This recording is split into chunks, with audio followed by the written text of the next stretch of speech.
Well, tax season is in full swing, and a lot of people are deciding whether they should file their own taxes or consult a professional. I'm in that same boat. Paul Hood from Hood CPAs is here to talk with us.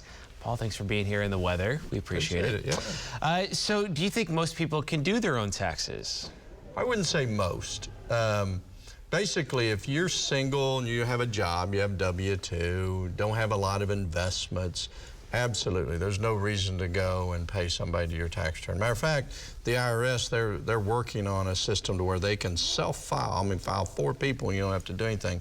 There's a group. But if you're married, you know, maybe, but if you've got any type of brokerage account, investments, if you've got kids, there's so many little things out there that you could miss out on. For instance, there's one that, you know, you get a child tax credit, but if your kids are over 17, you don't get it unless they're still in school.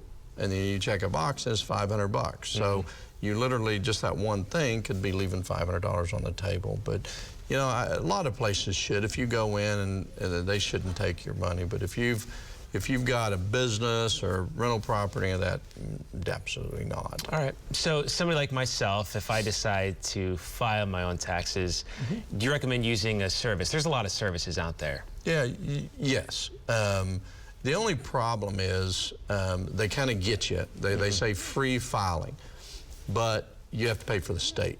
And you end up paying more for the state than you would maybe something else. So if you don't owe much to the state or you don't think it's that significant, then do the state on your own, not pay somebody. But yeah, most of the filings are, you know, the online services are real good. Yeah, and you kind of answered this a little bit, but you know, when is the time that somebody should come in and see you guys? Because there are a lot of different loopholes, like you mentioned. Yeah, there are. I mean, if you work a job and you contribute to the 401k, there's potential credit there.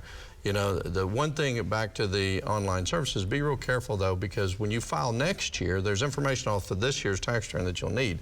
And most people, they don't print a return or don't get a copy of it, and then they try to file the following year, and if they use a different service, you're kind of stuck. So be sure you print that off. Yeah. But you know, when you have kids, a business, rental property, brokerage accounts, if you you get married during the year, you get divorced during the year, those are key indicators you probably need a little help. And if you do it yourself, I know some of those services, they auto-populate from last year too, so you probably just want to double-check everything very closely. Yeah, most of the time the online services are more of a question-answer thing. Right. And you got to be careful though. There was one lady, it's been probably 5 years ago, that she did it herself, somehow did something wrong, and she was getting $1 million refund. Oh my goodness. And the IRS sent it to her. Of course, they came back not much longer and say, we want it back, and she didn't understand. So you kind of have to know, is this reasonable or not? Right. I take the $1 million refund. Heck yeah. Yeah, for Head now. south, don't just change leave the your country. name. Yeah. All right, Paul, thanks. We appreciate it. Thank you. We'll be right back after this break. Stay with us.